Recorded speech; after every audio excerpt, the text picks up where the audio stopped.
Subversion is the term, if you look in a dictionary or criminal code to that matter, usually is explained as a part of activity to destroy things like religion, government, system, political, economical system of a country.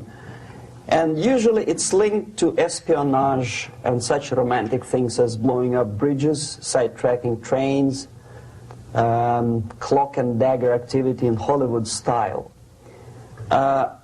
What I'm going to talk about now has absolutely nothing to do with the cliché of espionage or KGB activity of collecting information. So the greatest mistake or misconception, I think, is that whenever we are talking about KGB, for some strange reason, starting from Hollywood movie makers to professors of political science and quote-unquote experts on Soviet affairs, or Kremlinologists as they call themselves, they think that the most desirable thing for Andropov and the whole KGB is to steal blueprints of some supersonic jet, bring it back to Soviet Union and sell it to the Soviet military-industrial complex. It's only partly true. If we take the whole time, money, and manpower that the Soviet Union and KGB in particular spends outside of USSR border, we will discover, of course there are no official statistics unlike with CIA or FBI, that the espionage as such occupies only 10 to 15% of money, time, and manpower. 15% of the activity of KGB.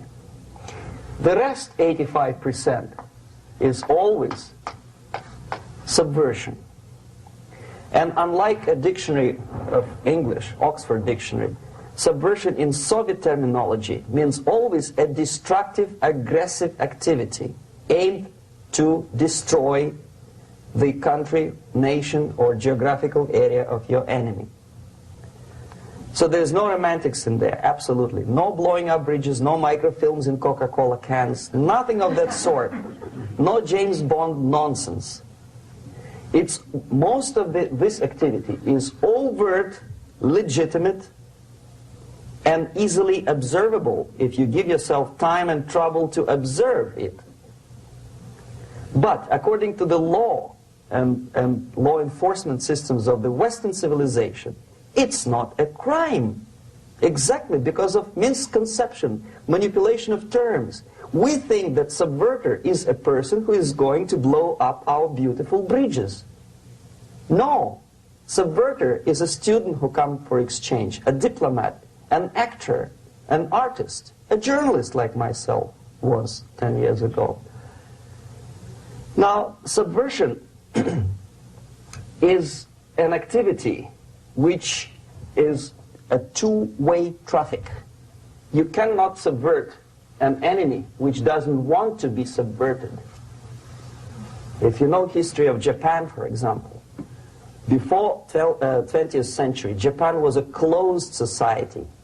The moment a foreign boat comes to the shores of Japan, the Imperial Japanese Army politely tells them to get lost.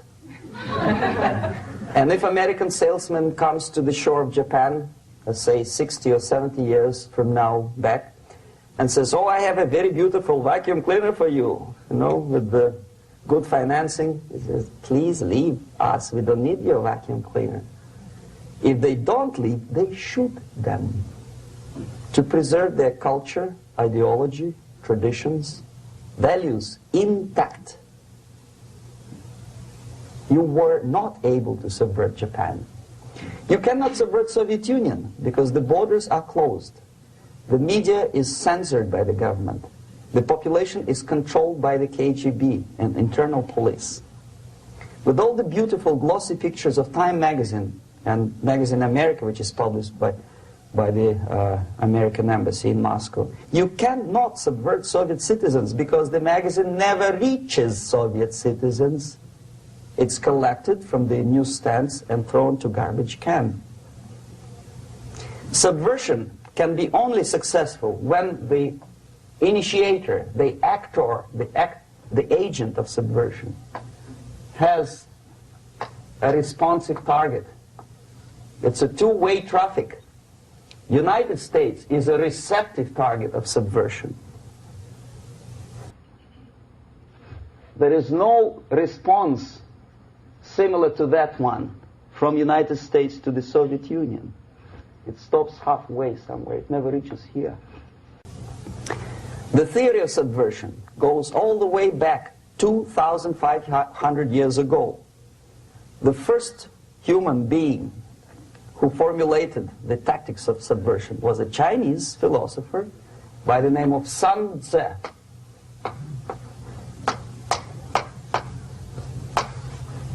2,500 years BC. He was an advisor for several imperial courts in ancient China.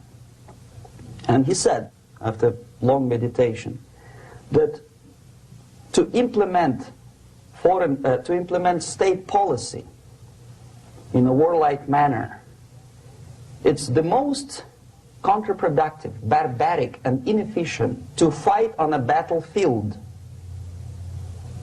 You know that war is continuation of state policy, right? So if you want successfully to implement your state policy and you start fighting, this is the most idiotic way to do it.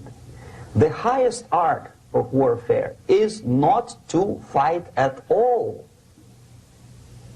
but to subvert anything of value in the country of your enemy, until such time that the perception of reality of your enemy is screwed up to such an extent that he does not perceive you as an enemy, and that your system, your civilization, and your ambitions look to your enemy as an alternative, if not desirable, then at least feasible. Better red than dead.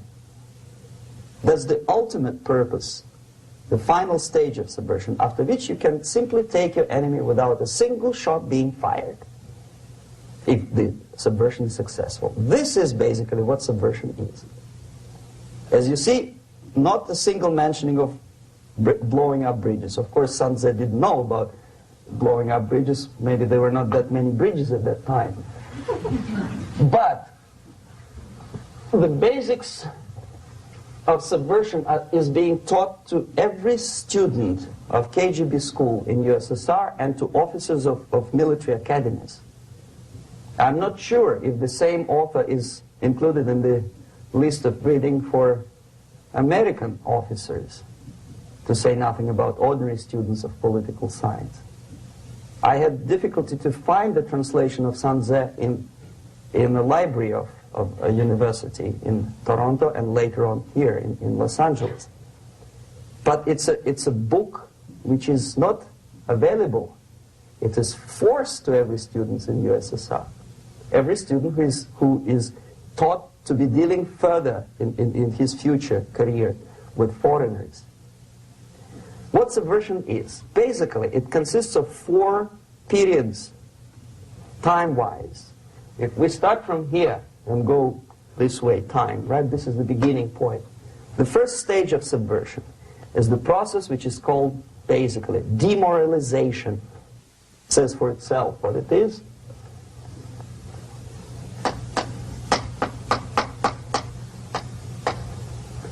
It takes from, say, 15 to 20 years to demoralize a society. Why 15 or 20 years? This is the time sufficient to educate one generation of students or children. One generation. One lifetime span of a person, a human being, which is dedicated to study, to shaping up the outlook, ideology, personality. No more, no less. Usually it takes from 15 to 20 years.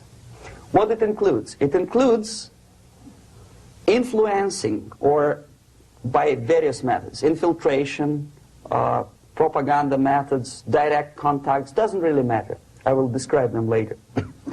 Of various areas where public opinion is formulated or shaped.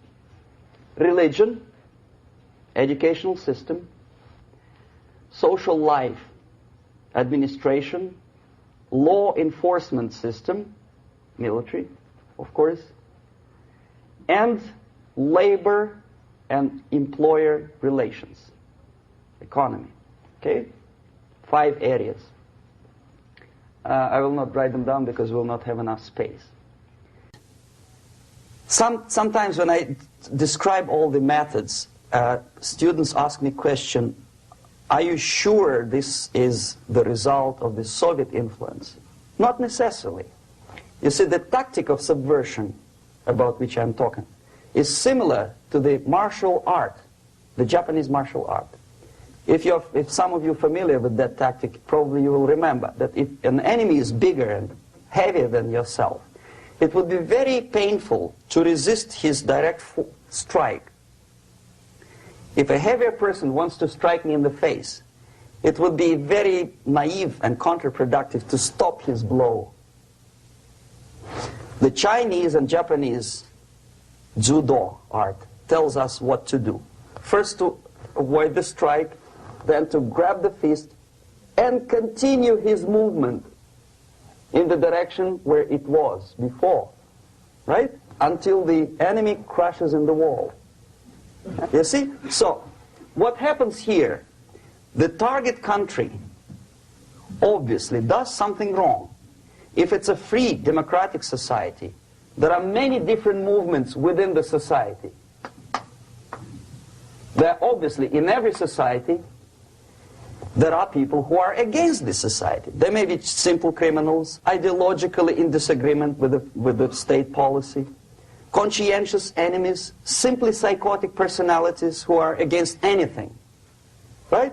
And finally, there are a small group of agents of a foreign nation, bought, subverted, recruited. Right?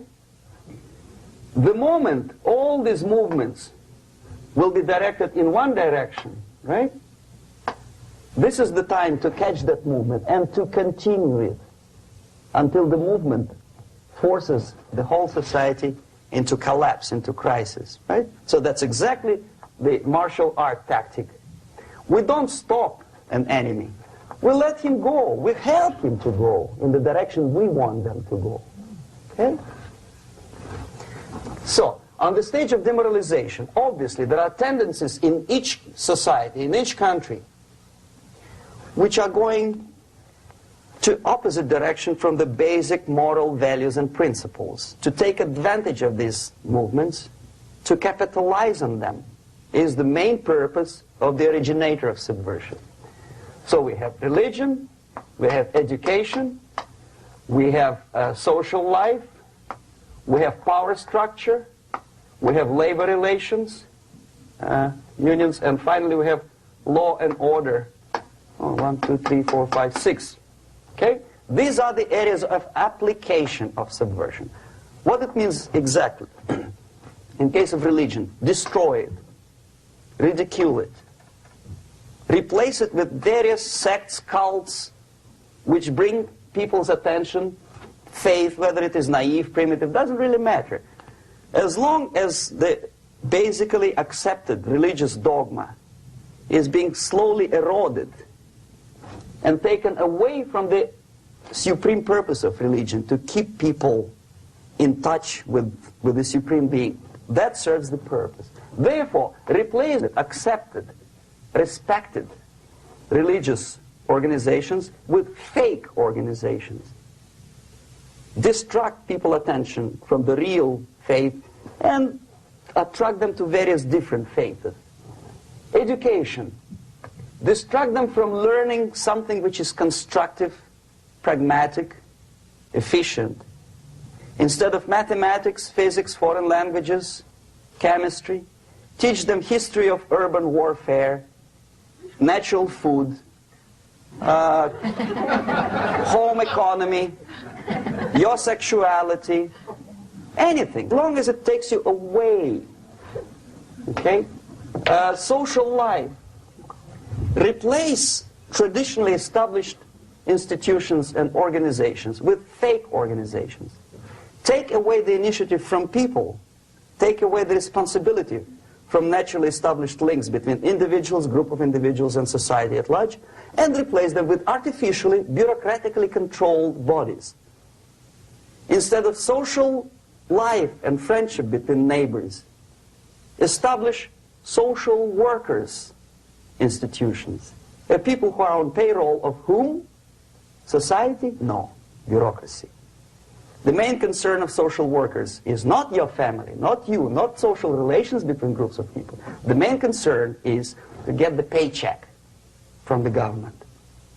What will be the result of their social work doesn't really matter. They can develop all kind of concepts to show to the government and to the people that they're useful. Okay, away from the natural links, power structure. Okay, the natural bodies of administration, which are traditionally either elected by people at large or appointed by elected leaders of society, are being actively substituted by artificial bodies. The bodies of people, groups of people, whom nobody elected. Never. As a matter of fact, most of the people don't like them at all, and yet they exist. One of such group is media. Who elected them? How come they have so much power? Almost monopolistic power on your mind. They can rape your mind. But who elected them? How come they have a nerve to decide what is good and what is bad for the elected by you, president, and his administration? Who the hell are they? Spiro Agnew, who was hated by the liberal left, called them a bunch of enfeebled snobs. And that's exactly what they are. They think they know. They don't. The level of mediocrity. In a big establishment like New York Times, Los Angeles Times, major television network, you don't have to be excellent journalist. You have to be exactly a mediocre journalist. That's easier to survive. There's no competition anymore. You have your good, nice income, $100,000 a year. That's it. Whether you are better or worse doesn't really matter anymore. As soon as you're smiling to the camera and do your job. That's it. No more competition.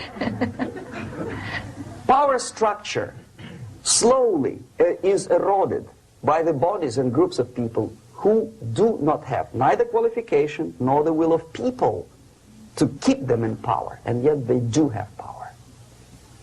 Okay. Together with that, there is another process.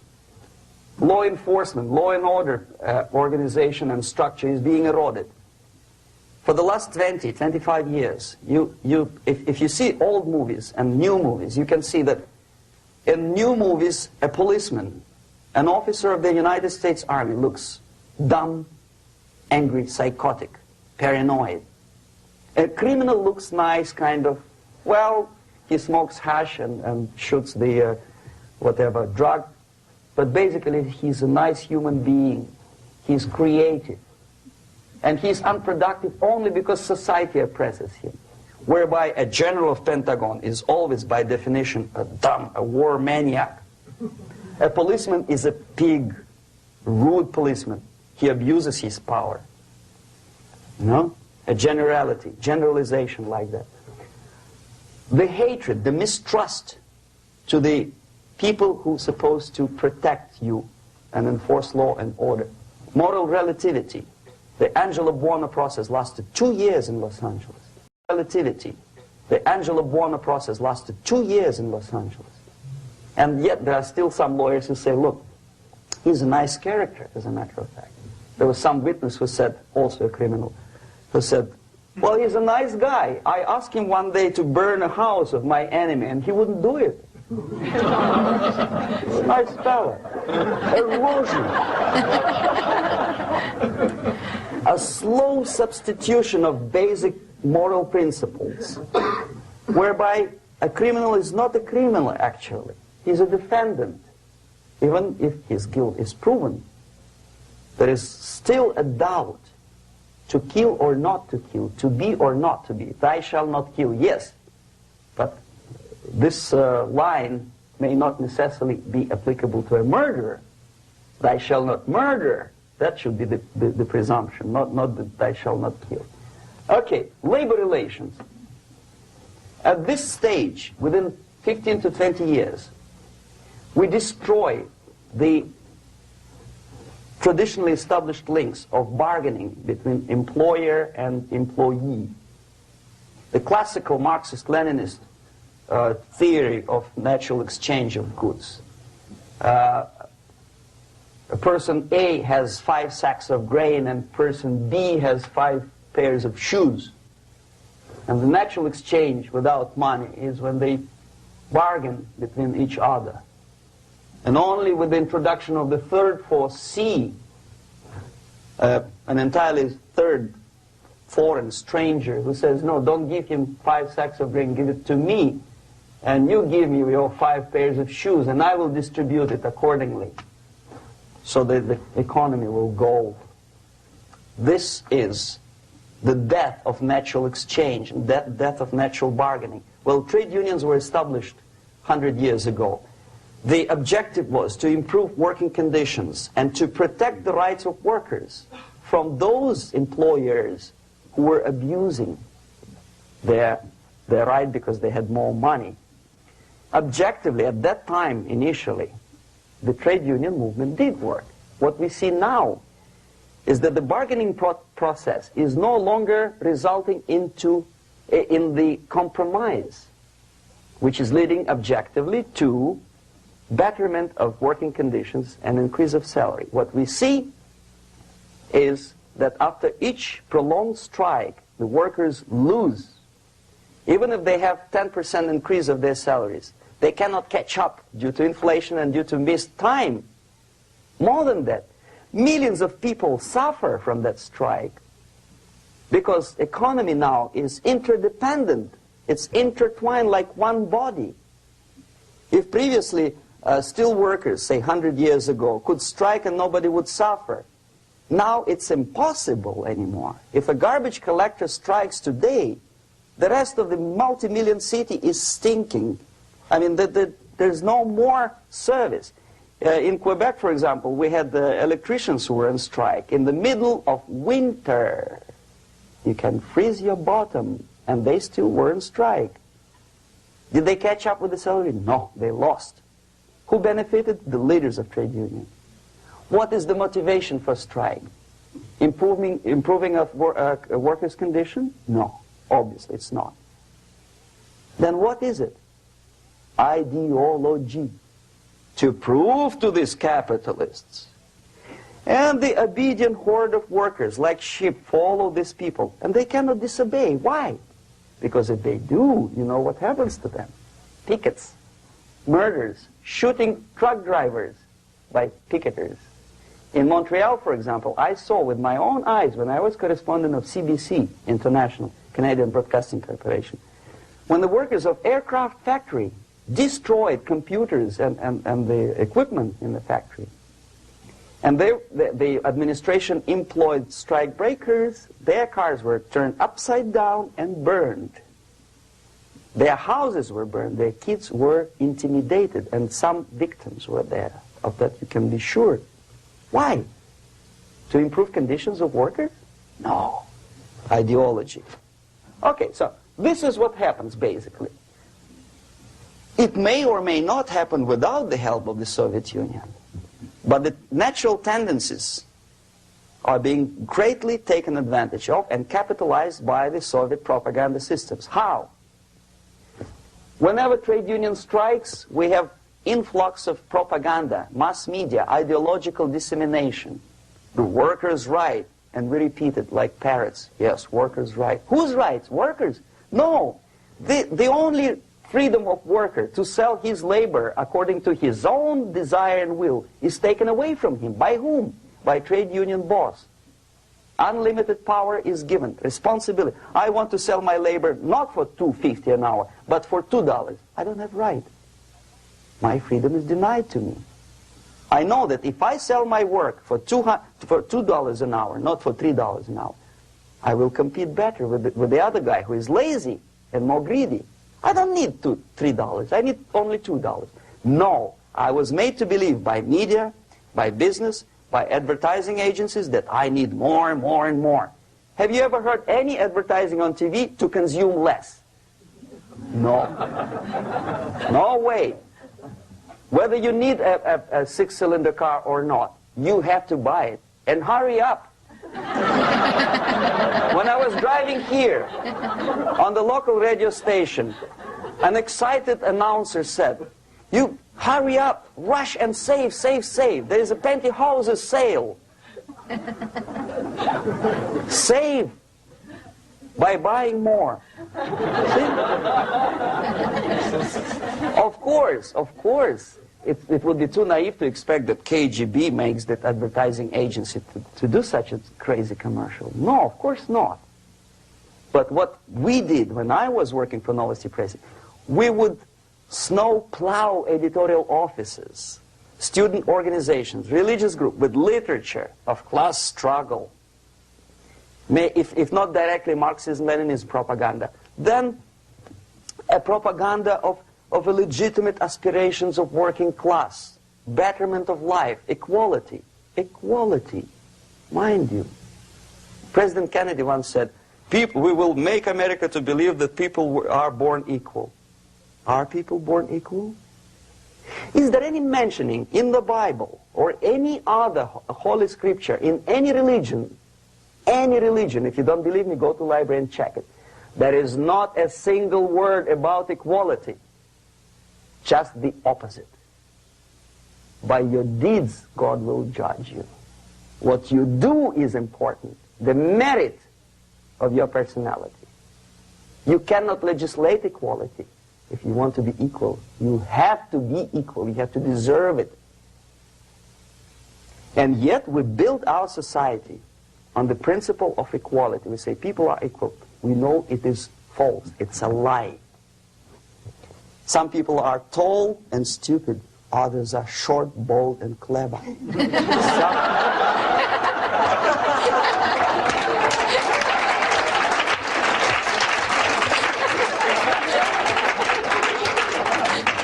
If we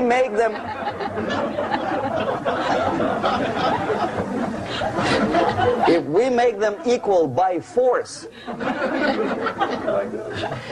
if we put the principle of equality in the basis of our socio-political structure, it's the same thing as building a house on sand. Sooner or later it will collapse, and that's exactly what happens. And we, as Soviet propaganda makers, are trying to push you in the direction which you go yourself. Equality, yes, equality. People are equal.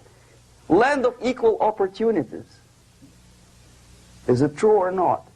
Think about it. Equal opportunities. Should there be equal opportunities? For me and for a lazy bastard who comes here from some other country and immediately registers as a welfare recipient benefits? I never received a single dollar. No, sorry, I did receive once. But I never applied for welfare. For the 13 years, I took any job. Security guard, journalist, taxi driver, anything. Well, I was restless, but some people don't like it. They immediately. So why should we have equal opportunities? Why? The equal opportunity to excel. Equal opportunity in equal circumstances, yes, but we know people are different. To excel, yes, provided we reach the same level of excellency, perfection, which is hypothetical, distant future. Yes, maybe. But we know perfectly well that even with the best intentions, people could not be equal. Why should we have equality in the, say, legal system? Myself, I'm considering myself a law-abiding citizen, and a person who comes here to rob and shoot, say the United States administration under Carter, imported thousands of Cuban criminals. They were non-criminals, yet they were accepted. Do you think it's fair if myself and my wife from Philippines, who work like a, excuse me, horse as a lab technician in a hospital, should have the same rights as a criminal from Cuba? Why? And yet we repeat as parrots, equality, equality, equality. And the Soviet propaganda system helps us to believe that equality is something which is desirable.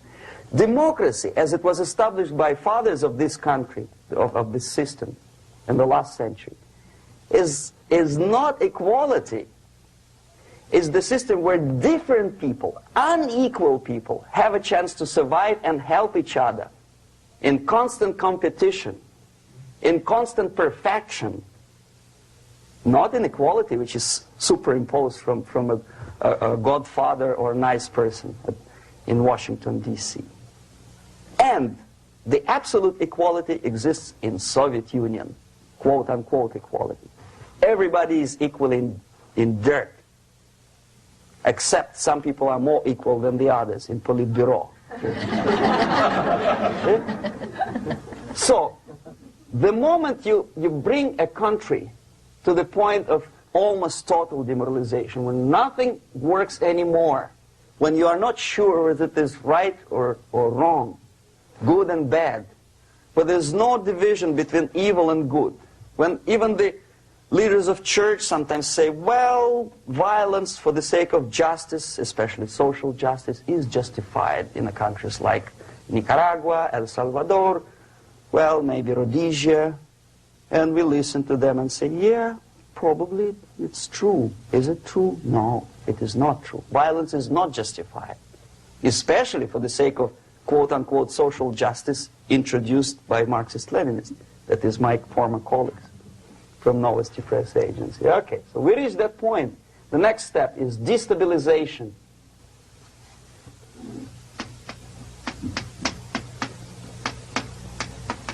Again, this word says for itself what it is. To destabilize all the relations, all the accepted institutions and organizations in a country of your enemy. How you do it? You don't have to send a battalion of KGB agents to blow up bridges. No. You let them do it themselves. The area of application is, again, it's narrower now. Not like the previous case. The overt legitimate actions of the KGB in this case would be hardly noticeable. There is no crime if a professor who recently went to USSR introduces a course of Marxism-Leninism in a Californian college, for example. Nobody is going to come to his doorstep and say, okay, mister, come, you are under arrest. No, it's not a crime. It's not even considered a moral crime against your country. So the area of application here is narrowing down to economy, again, labor relations, right? To law and order, plus military. And economy, law and order. Yes, and again, the media, but wider scope, little bit different. I'll explain later. Okay, basically 3 areas. Economy. The radicalization of bargaining process. If on that stage we still could achieve, theoretically, some positive compromise between the negotiating sides with say, the arbitrary introduction of arbitrary judges, a third side, objectively judging the demands of both sides. Here it's radicalization. On the stage of destabilization, we cannot come to compromise even within a family. The husband and wife couldn't figure out which is better. Husband wants his kids to eat at the table, and wife wants a child to roam around the room and drop food all over the floor. They cannot come to compromise unless they start a fight. It's impossible to reach a compromise, constructive compromise, between neighbors. Some people say, I don't like you to watering your lawn at that time because exactly at that time I'm walking my dog and he's getting nervous. He cannot pass his bowels, you know. So they cannot compromise. They go to a civil court or something like that. radicalization of human relations. No more compromise. Fight, fight, fight. The normal, traditionally accepted relations are destabilized. The relations between teachers and students in schools and colleges. Fight. The relations between, in economical sphere, between laborers and employers are further radicalized. No more acceptance of the legitimacy of demands of workers. Unlike Japanese, with the theory Z, if you ever heard about it, where the workers are involved in the decision-making process, therefore they don't have moral incentive to fight their bosses. In the United States, it's just the opposite. The harder is the fight, the better. The more heroic they look. When the Greyhound network was on strike recently, the correspondents of local TV networks all over the United States were approaching the strikers, and they say, oh yes, we are doing something nice. They look like heroes and they were proud. There was some family, the husband was a bus driver. Now they decided in a protest against the bosses to camp somewhere in the forest. And they were presented to the audience as a heroic, nice people. You see? The violent clashes between passengers, picketers, and the strikers are presented as something normal. 10, 15, 20 years ago, we would be angry, say, why so much hatred? Today we are not. We say, well, it's commonplace. Radicalization, militarization sometimes. As I explained on that stage, I took a step a little bit further. Shooting people. Okay, law and order now also is pushed into the area where previously people settled their differences peacefully and legitimately. Now we are getting with this court cases in the smallest irrelevant cases. We cannot solve our problems anymore. The society at large becomes more and more antagonistic between individuals, between groups of individuals, and the society at large.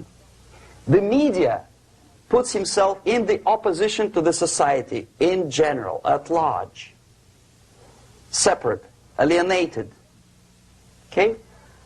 On that stage, you remember I was talking a couple of hours ago about the sleepers. That's when the students from, say, United States, if they are trained in Lumumba University, or developing nations, that's the students I was dealing with, are being sent back from the Soviet Union here.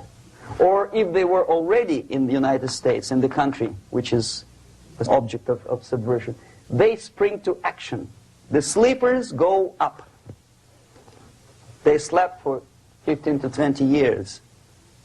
Now they become leaders of groups, preachers, I don't know, public figures. Prominently they actively include themselves in a political process.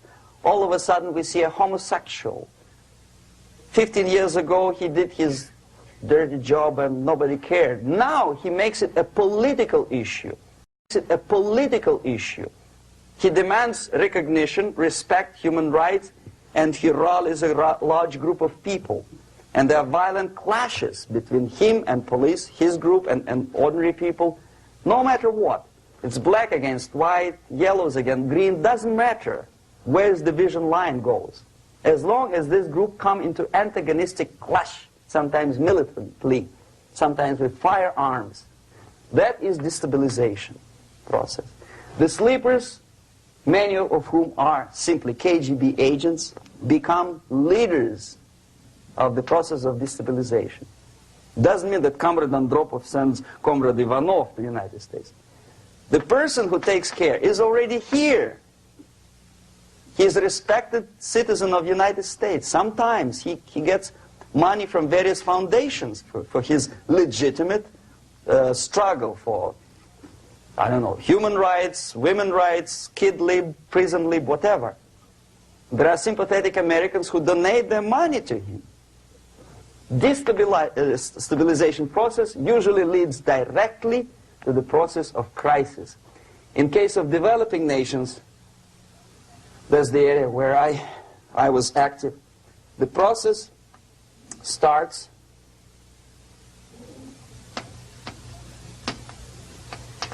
when the legitimate bodies of power, the social structure collapse. It cannot function anymore.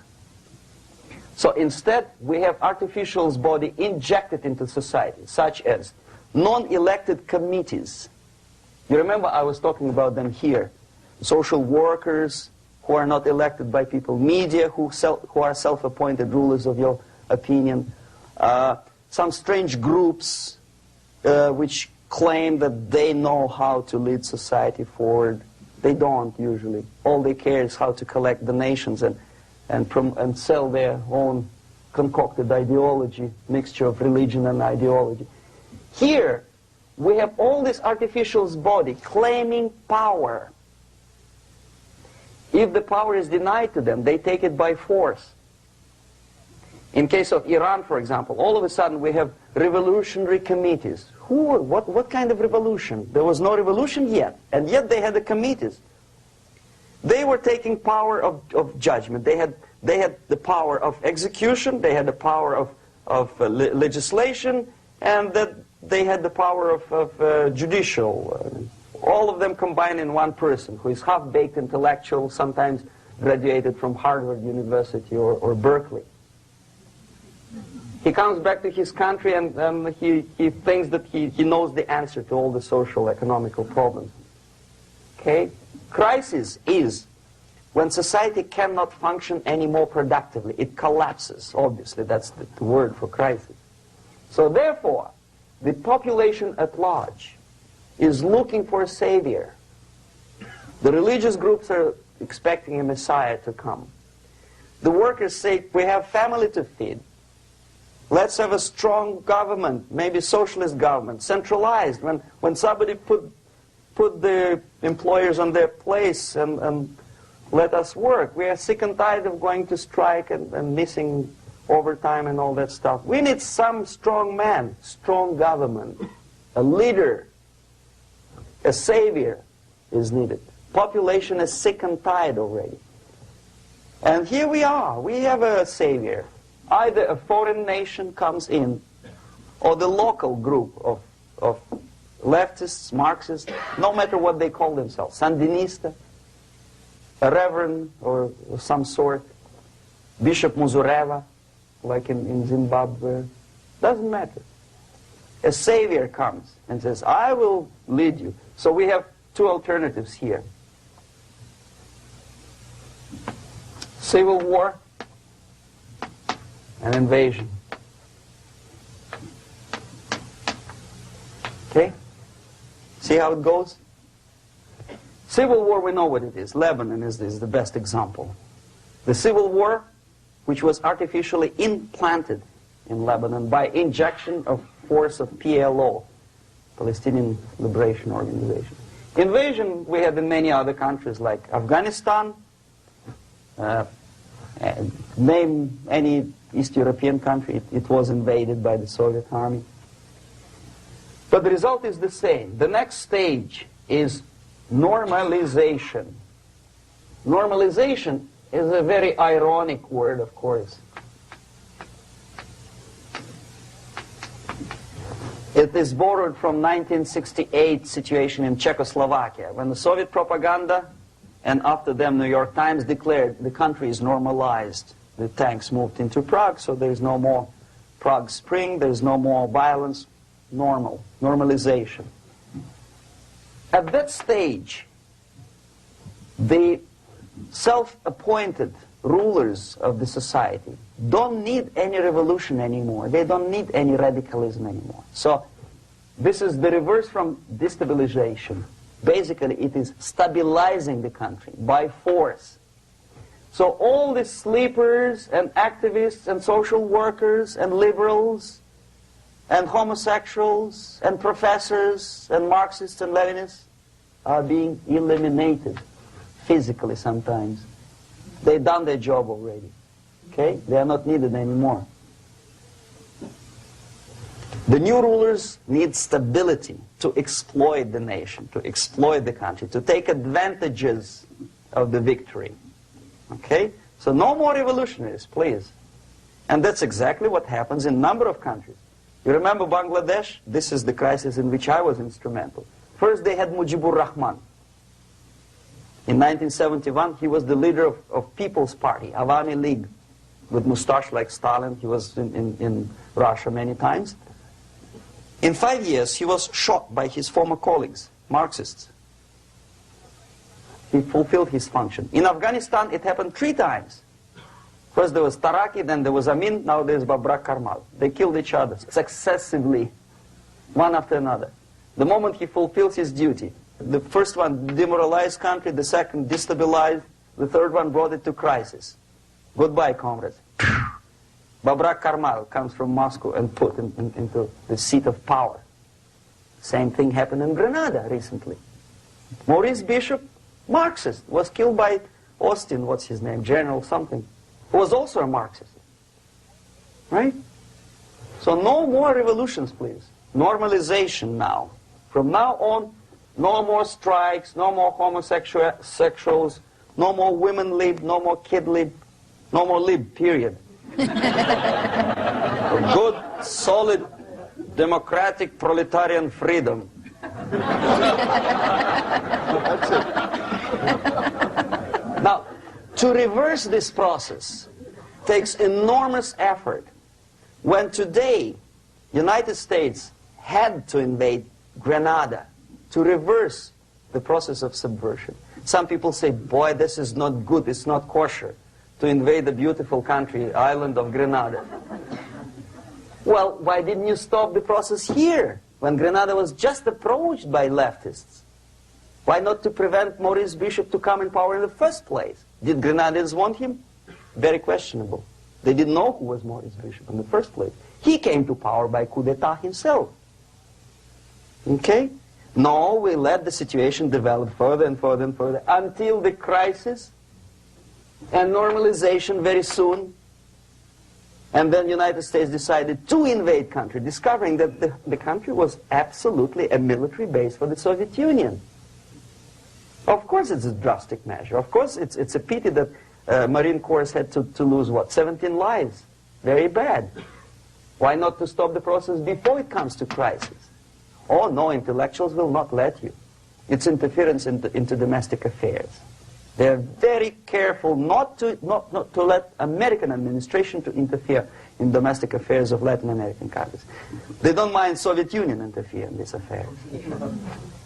Okay. So to reverse this process, from here, it takes only and always military force. No other force on earth can reverse this process at this point. At this point, it does not take military invasion of the United States Army. It takes strong action, like in Chile. A CIA covert involvement to prevent the savior from outside to come into power and to stabilize country before it erupts into civil war. Stabilize country before it erupts into civil war. Okay? Support the right-wing conservative forces. By money, by crooks or love, doesn't matter. Stabilize the country. Don't let the crisis develop into civil war or invasion. Oh no, your liberals will say it's against the law. The Congress will not appropriate money for covert actions of CIA. Why not? Should we wait till the normalization come and Soviet tanks land in Los Angeles airport? Now, at that point, at the point of destabilization, also the process could be reversed. Again, easily than this. No CIA involvement at this point. You know what it takes here? Restriction of some liberties for small groups which are self-declared enemies of the society. As simple as that. Oh no, the media and liberals will tell you this is against the American Constitution. How can we by force deny the civil rights to criminals, for example. It's not good. Okay? So we allow them to...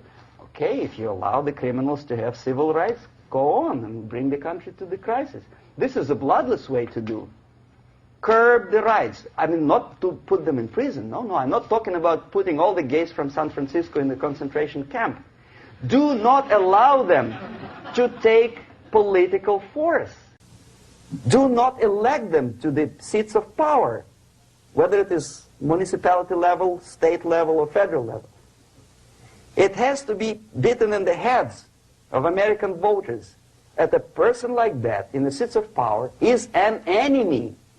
Do not be afraid of this word. It is an enemy. If he is not an enemy here, he will be here.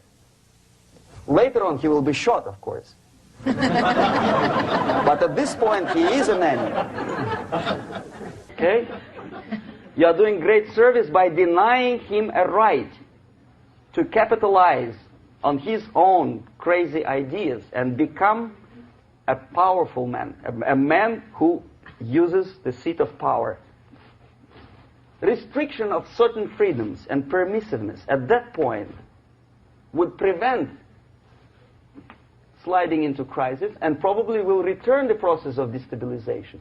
To curb unlimited power, monopolistic power of trade unions, here, at that point, would save economy from collapsing. To introduce a law to stop private companies of raping public opinion's mind in the direction of consumerism. No company must have a right to force you into buying more unless you want it. There must be a law. You want to advertise your car? Okay. But not a single mentioning of buying it now and saving money. It must be against the law to force people to consume more. Self-restraint. Previously, before this process started, the self-restraint was a business of church, religion. Because our preachers, the fathers of church, would tell us, material values are good, but it's not the prime function of human being. Because you have to live with something. Obviously, the design for our life is not to consume more deodorants. There must be something greater. If such a complicated instrument as human body was created, obviously there must be some higher purpose for that. And it's very easy to avoid destabilization by denying the greedy companies one little freedom, one little liberty, forcing you into turning yourself into processors of unwanted products and goods. They turn you into machines, like the worm who there's inlet and outlet. So, and how long an average appliance lasts these days? Less than a year. Why? Where's workmanship? Oh, we want you to buy more. Okay. Destabilization process could be easily overcome if, as I say, the society, by its own will or after persuasion by the leaders, will come to the idea of self-restraint. It's so hard we want to consume more, but you have to. Unless you will come to this stage, when, as we say in Russia, if Sahara Desert ever becomes a communist state, there will be shortage of sand. So you have to curb your...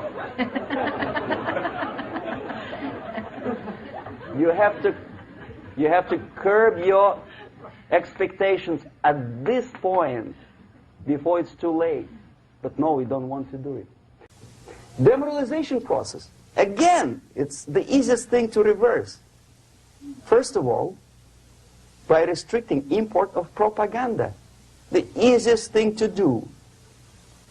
Unlimited, unrestrained import of Soviet literature, Soviet journalists. Giving Soviet propaganda and ideological agitators equal time on American TV network. It has to be stopped. And it's easier. They won't be offended, mind you. As a matter of fact, they will respect America more. But when my former colleague Vladimir Posner appears on Nightline and Ted Koppel asks him, well, Vladimir, what do you think about this? And that? What can he think? He is an instrument of propaganda. He thinks what Comrade Andropov tells him to think. He is just a nice, articulate mouthpiece of the Soviet subversion system.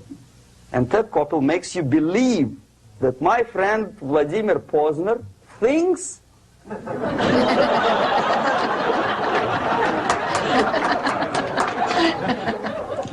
the process of demoralization may not have started at all if at that point the country, which is a recipient of subversion, actively, not violently, but actively, prevents importation of foreign ideology. I don't want America to follow the pattern of ancient Japan.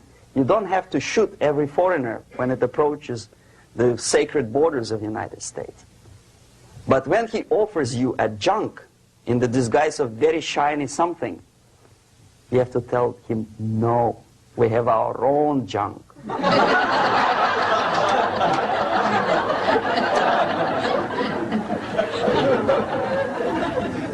If at that point the society is strong, brave, and conscientious enough to stop importation of ideas which are foreign,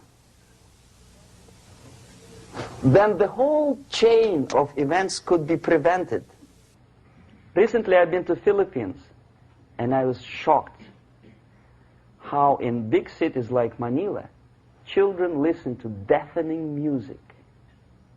A melodious nation with long traditions of good, nice ethnic music, introduced by Spanish long time ago, maybe 2 centuries, 3 centuries ago, I don't remember how long. All of a sudden listen to musical garbage, blasting their radios at full blast, at full volume. Why? In India, I spent many years watching the reactions of Indians walking out of movie theaters after seeing Hollywood production. They couldn't figure out why Americans are so wasteful. They smash their cars, their shiny cars, every 5 minutes. How come they shoot each other for $500,000? Is it true that they're so obsessed with sex? Can you imagine showing a movie where each 5 minutes there's a copulation on the screen to a country like India with long tradition of respect to these private matters, or to Pakistan? And United States expect these people to respect you? No way. Oh yes, they will see the movie, they'll pay 5 rupees to see that garbage, but they walk out and will tell their kids, don't respect Americans, don't be like Americans. See? So, the process of demoralization could be stopped right here, both as an expert and as an import. And that takes one step, one very important thing to do. You don't have to expel all the KGB agents from Washington, D.C. The most difficult and at the same time the simplest answer to the subversion is to start it here and even before, by bringing back the society to religion, something that you cannot touch and eat and put on yourself, but something that rules society and makes it move and preserve it. A Soviet scientist, Shafarevich, who has nothing to do with religion, he is a computer scientist, did a very intensive research on the history of socialist countries. He calls socialist or communist any country with a centralized economy and a pyramidal style of power structure. And he discovered, actually he didn't discover it, he just brought to attention of his readers, that civilizations like Mohenjo-Daro in the river Indus area, like Egypt, like Maya, Incas, like Babylonian culture, collapsed and disappeared from the surface of Earth. The moment they lost religion, as simple as that, they disintegrated. Nobody remembers about them anymore. Well, distantly. So, the ideas are moving society and keeping mankind as a society of human beings, intelligent, moral agents of God. The facts, the truth, the exact knowledge may not. All the sophisticated technology and computers will not prevent society from disintegrating and eventually dying out. Have you ever met a person who would sacrifice his life, freedom, for the truth like that? This is truth. I never met a person who said, this is truth and I'm ready to shoot me. To defend the truth. Right? But millions sacrifice their life, freedom, comfort, everything for things like God. Like Jesus Christ. It's an honor. Some martyrs in the Soviet concentration camp died. And they died in peace, unlike those who shouted, "Long live Stalin," knowing perfectly well that he may not live long. Something which is not material moves society and helps it to survive.